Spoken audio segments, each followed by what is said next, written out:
এক গ্রামে এক গাছে থাকতো দুইটি পাখি। একজনের নাম ছিল টুপি, আরেকজনের নাম ছিল টুকু। টুপি ছিল খুবই অলস, সে বলতো, কাজ করব না, আজ না। আর টুকু ছিল খুব পরিশ্রমী, সে প্রতিদিন সকালেই খাবার খুঁজতে যেত। একদিন ঝড় আসার খবর পাওয়া গেল।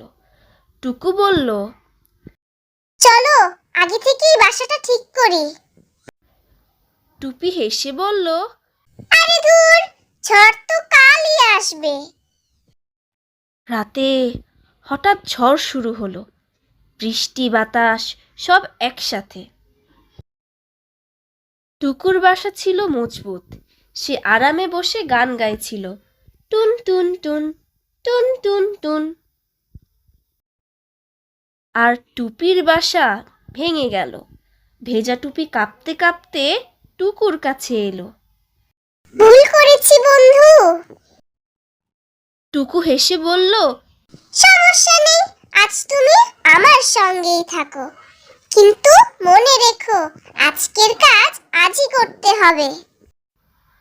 সেদিন থেকে টুপি আর অলস রইল না।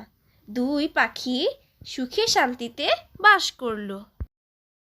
এখান থেকে বন্ধুরা, আমাদের শিক্ষণীয় বিষয় হলো কাজ ফেলে রাখলে বিপদ হয় এবং পরিশ্রম করলে সবসময় লাভ হয়। ভিডিওটি যদি ভালো লেগে থাকে অবশ্যই লাইক, কমেন্ট, শেয়ার এবং সাবস্ক্রাইব করতে ভুলবেন না। ধন্যবাদ।